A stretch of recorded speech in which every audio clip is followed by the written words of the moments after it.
Before we begin, a warning: this episode contains swearing and descriptions of torture.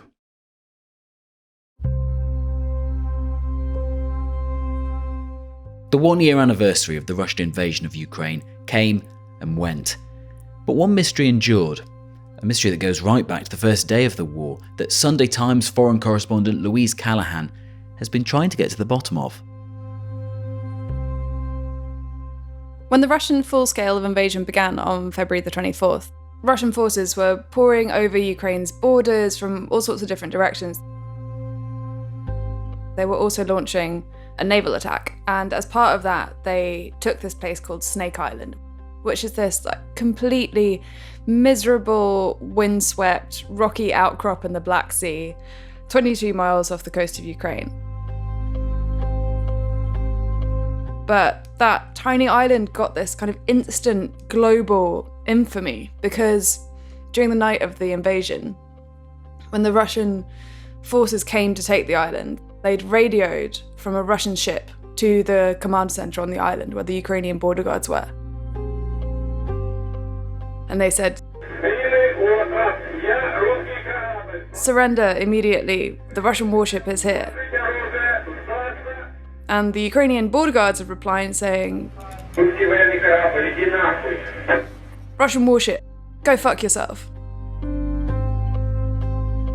And that reply became this kind of legendary rallying resistance against this huge force. And it became this David and Goliath tale, which kind of symbolized plucky Ukrainian ingenuity and cohesion in the face of this Russian invasion. The next morning, the news had been published everywhere. The bravery of those border guards was known across the world. But they also said that these border guards had been killed.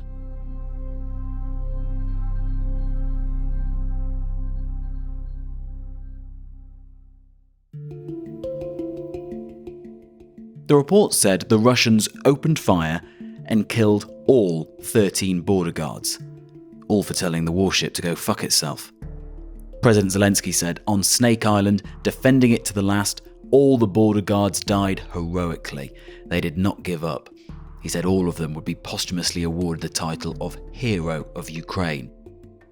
And what a rousing, motivating war myth that became for Ukrainians. But a year on, the story is a hive of half-truths, mysteries, and unanswered questions. Only a few dozen people really know what happened.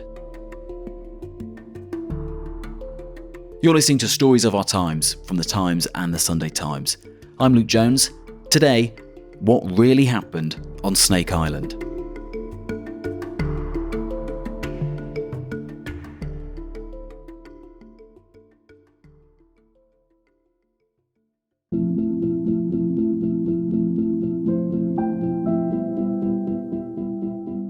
The real story of what happened on Snake Island is I think still not really clear. I feel like through my investigation, me and my colleagues scratched the surface of it. We found out things that weren't known before, but I still think that the true story is still to come out. The story of this island has come to represent so much more than the simple act of the Russians taking this small island. So when I wanted to look into it, so many people don't want to talk about it. But then happily I found out that there had been some other people on Snake Island who weren't part of the armed forces. And that's this really, really unlikely motley crew of 3 priests and a paediatrician.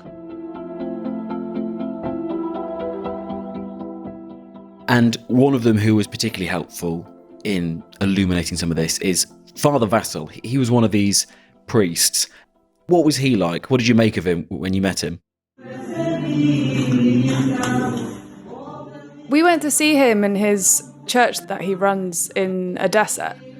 And we just sort of turned up at one of his sermons and asked if he'd talk to us. He's 52 years old, and he's this kind of larger-than-life character. He's got a big belly, and he laughs a lot, and he's really kind of jocular. Верзуб Василь Дем'янович, настоятель Свято-Троїцького храму, митрофорний протоїрей Православної церкви України. Самый крутий батюшка в Одесі. So ask that he's the coolest priest in Odessa, в Україні, я б сказала, да. You can tell. You don't need to tell us that. We can see. Ми це можемо сказати. But all of that disguises the fact that he really has been through hell. He's seen things that would break most people. But he still has this kind of incredible lust for life, I suppose, and a real sense of wanting to protect the people who come to his church and also to protect the border guards. So you met Father Vasil at his church. Did he explain to you why he ended up on this island after it was taken by the Russians? So the morning after the invasion began, one of Father Vasil's military contacts got in touch with him. In the morning of 25th of February, at approximately 5 in the morning, he received this call from commandment saying that someone has to go and pick bodies of 13 people on the Snake Island.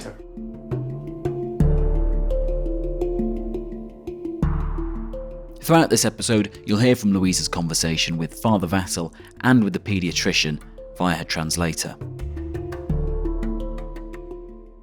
Now, it's worth saying that he's not just your kind of ordinary priest. He's also worked with the Ukrainian army, preaching to soldiers on the front line. So he has a level of military experience. And also he amazingly used to be a soldier in the Soviet Union.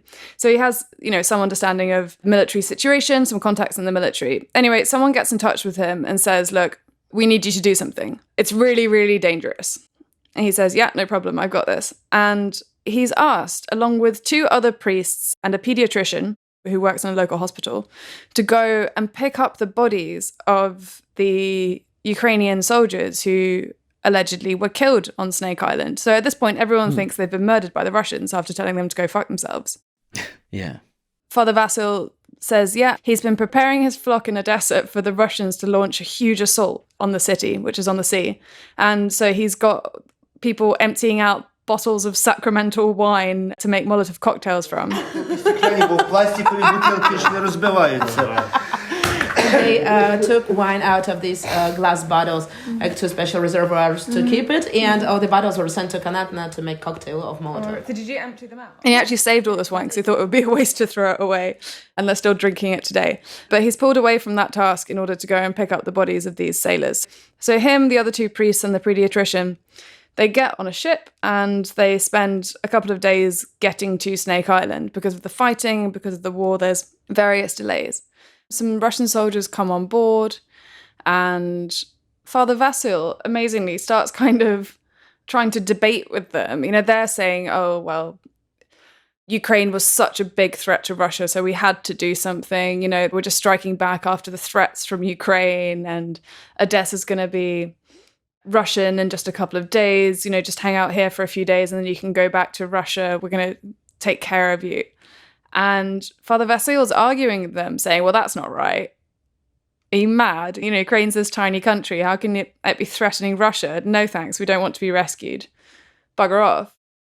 When they get to Snake Island, it's clear that all is not quite as it seems. They've been told that the whole island's been destroyed by bombing. That's clearly not true. Yes, it's been bombed, but they're still buildings standing. And they're not receiving these bodies after all. It's still really unclear why it was that the Ukrainians sent them to go pick up the bodies. Did they actually believe they'd been killed? Was there some kind of propaganda reason to it? Was it miscommunication? It's all really unclear. But what a terrifying situation for them all to be in. Days into the full-scale invasion, they've heard this story everywhere about the Russians coming and killing a load of their fellow Ukrainians on this island. They're sent out to collect bodies. And when they get to this island, these priests and this doctor, it's all eerily not quite as it seems. The thing is that none of these people have any idea what's happening in Ukraine during all this time. They also don't know whether Russia is winning or not, which is just a terrifying situation. You don't know whether you're ever going to be able to go home again, or, what's happened to your home, which country do you live in? And then after a few days, they are told that they will in fact not be going back, and they're taken into captivity. So they're taken to Sevastopol in Crimea on a boat, and there they meet the other Snake Island captives.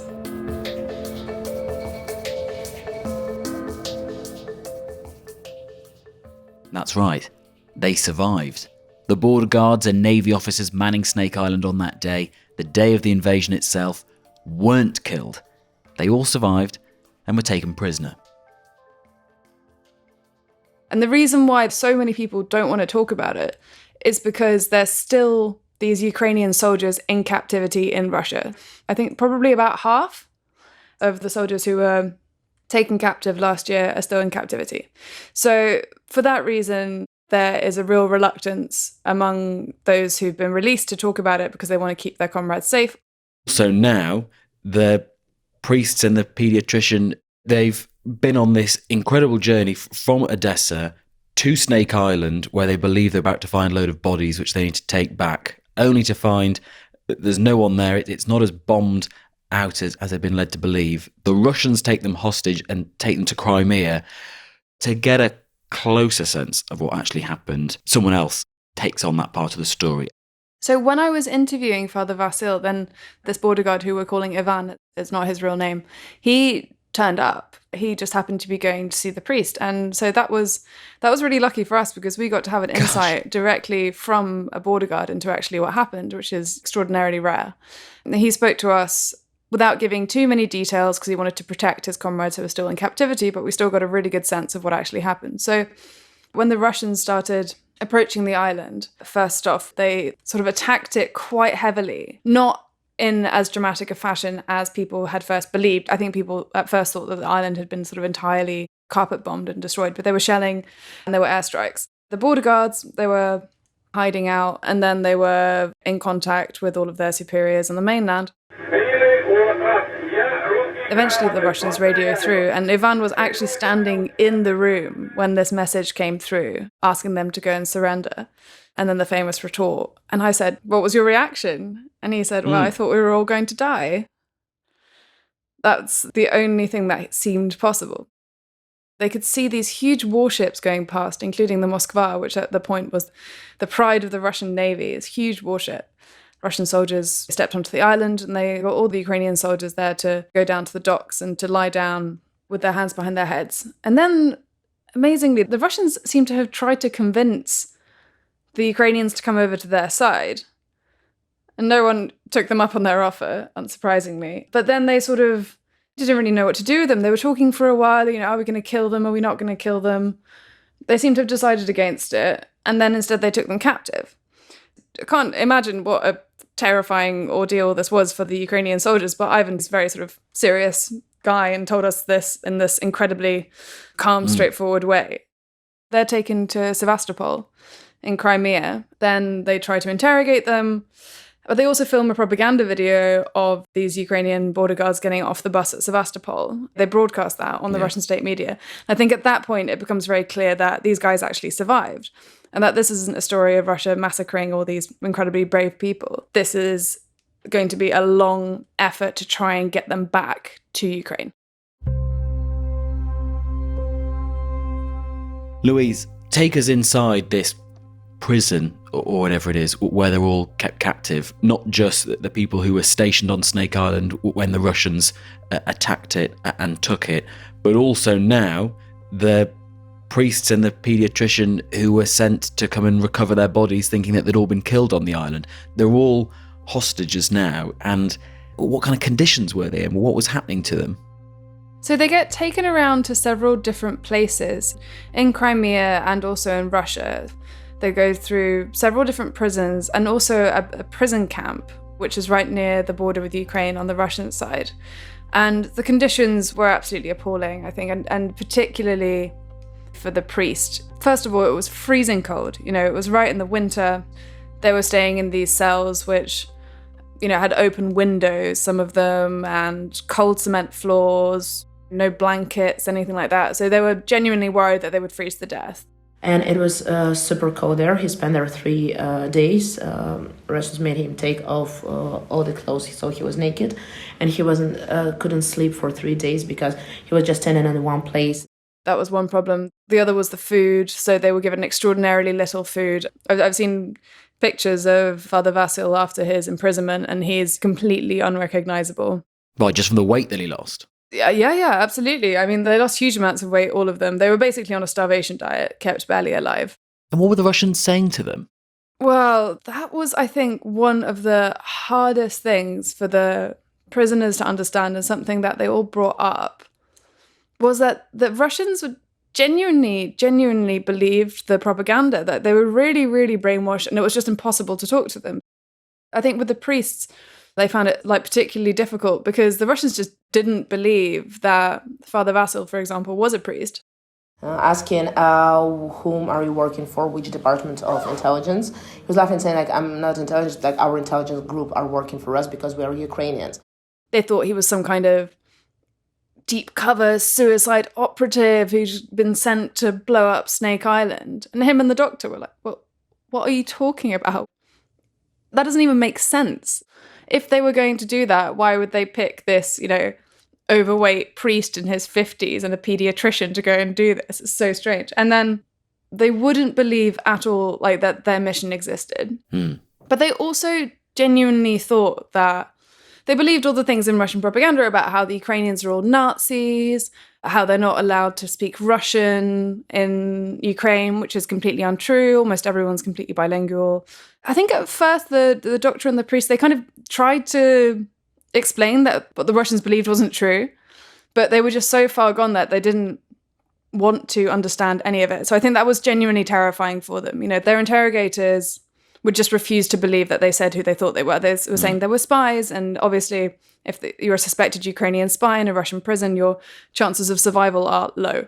So I think they were very, very afraid about that. And then Father Vasil in particular was tortured just truly on a horrifying scale. It's incredible that he survived.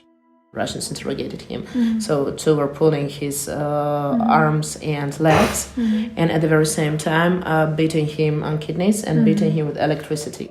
He was beaten, electrocuted. He had pins pushed under his fingernails. He was kept naked without food or water for days inside a cell, a completely empty cell, which was freezing cold. And still continue asking that you didn't tell us something. Every day they would just drag him out for more and more interrogations. They would beat him more.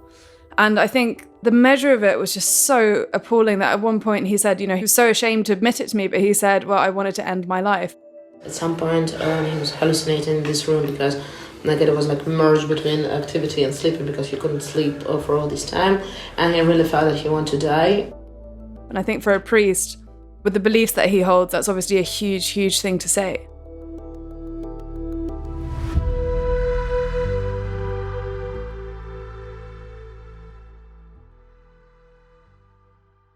And they're not only suffering physically what's happening to them in captivity, but if they're there for, days, weeks even, they have no idea about what's happening back in Ukraine and the war effort and the way that the Ukrainian army is holding off. I mean, in their cell, they might be thinking, were they even being told that, well, it's all over now? They had very little idea about what was happening, but what they did hear turned out not to be true. So they could hear sort of snippets of Russian state radio sometimes where they said, oh, Zelensky's surrendered, or they're in the middle of peace talks at the moment to try and hand over Ukraine to Russia, that kind of thing. They had no idea. Had Odessa been taken? Who was winning the war? They didn't know. So all of that, yeah. I was in Kyiv at the beginning of the war, and there was definitely a few days where it was very unclear which way it was going to go. But then it very quickly became clear that Zelensky was going to stay and that Ukraine was putting up one hell of a fight and that they were pushing the Russians back. They were stopping them in their tracks. But they missed all of that. They just had that kind of chaos at the beginning where the Russians were pouring over the borders and they didn't know whether they were going to be able to stop them. That, I think, mental anguish of not knowing about their families or whether they'd been targeted or just which way the war was going, but they have a country to go back to. That, I think, made their ordeal so much worse than it already was. And how did their ordeal end? How did they get out of that? And what, I guess, meant that they were released and ended up back in Odessa where you could talk to and interview them and not be stuck there like some of them still are?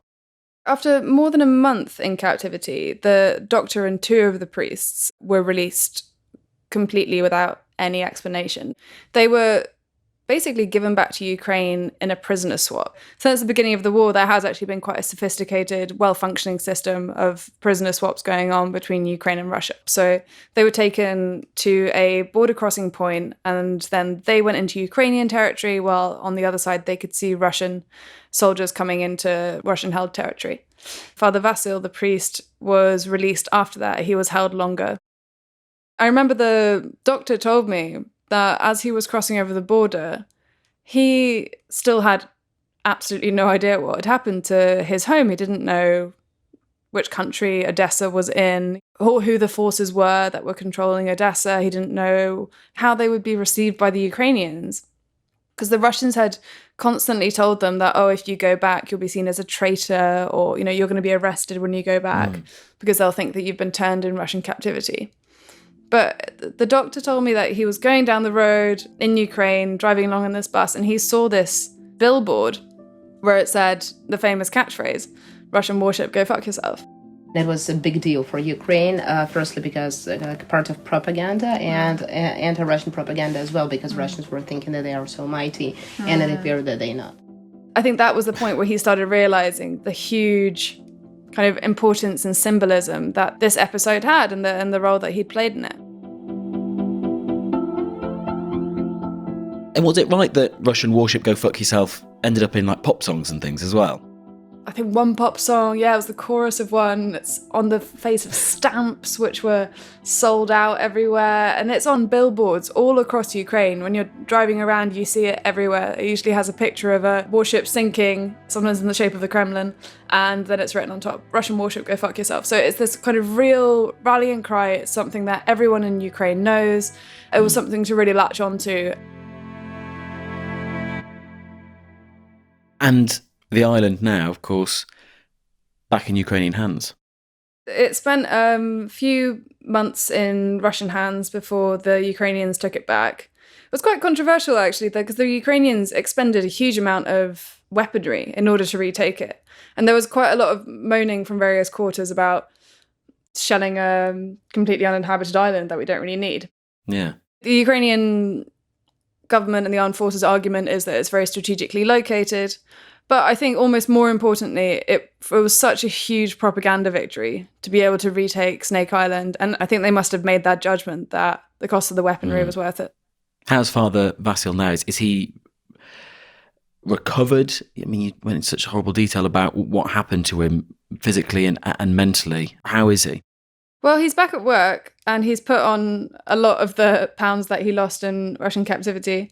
And he's still drinking that altar wine that they decanted when they were going to be turning all the bottles into Molotov cocktails. But I think he is consumed with worry about the fate of the prisoners, but also about what this war is doing to the Ukrainian psyche. He spoke a lot about how it's so easy to become consumed by hatred for the enemy, but that he doesn't want to become like the Russians, the way that he sees it. He thinks that they're sort of brainwashed and furious, and as much as he despises the people who did these things to him in captivity, he also fears that Ukraine might lose its humanity or its empathy as part of this war. So he really worries about that. And that's something he talks about a lot in his church. He holds these church services in this building that he has, and it's very, very simple. I mean, it's all blinged up in the Ukrainian Orthodox style inside, but it's a very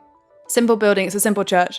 But the message that he is trying to teach there is about forgiveness and about empathy, as well as Ukrainian patriotism.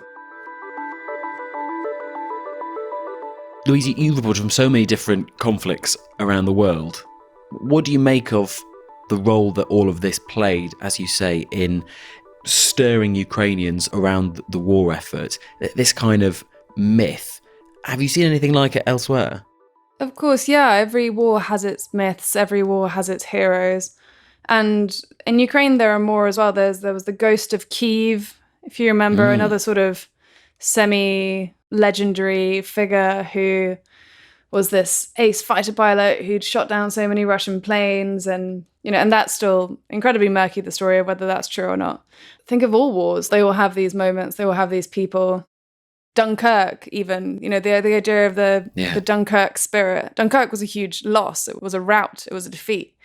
But what people remember, I think, is the small boats coming over to rescue people from the beaches there. And that David and Goliath moment, that spirit facing down a much greater enemy, has a huge amount of emotional resonance. And I think for the Ukrainians, Snake Island gives exactly that. You've been able to shed so much light about what actually happened. We are now more than a year on from that incredible story in the midst of the full-scale invasion. One mystery remains, though. Who said down the radio to the Russian warship, "Go fuck yourself"? Do we still not know? So it's a huge and enduring mystery that I'm not sure that anyone has quite cracked yet, including me. What I do know is that there was a video that was put out last year. This very handsome young soldier receiving a reward from the Ukrainian armed forces. And it was put about that he was the guy who'd said it. But afterwards, the Ukrainian border forces put out a statement saying, no, it's not him. Now, the impression that I get from speaking to lots of different people who are very involved in this is that the guy who received the award is not the guy who said it. And that the video showing him receiving it was part of some kind of attempt, some sort of disinformation or information campaign to get the target off the back of the guy that actually said it. So he apparently, and this is what Father Vasil and one other source told me, is that the guy who said it was in captivity and that he has since been released. There is some debate, but Father Vasil and another source with very close knowledge of it said that he had been released and that he's living in a Ukrainian city and that he doesn't want to be identified. Both because he doesn't want a target on his back, but Father Vasil claims he said, I don't want, besides all these facts on security and stuff like that, he said that I don't want my mother to hear that I'm swearing. Because he doesn't want his mum to know he'd been swearing. Gosh. So somewhere he's potentially out there, free to go and tell another Russian warship to go and fuck itself. Who knows? Exactly. Probably what he's planning right now.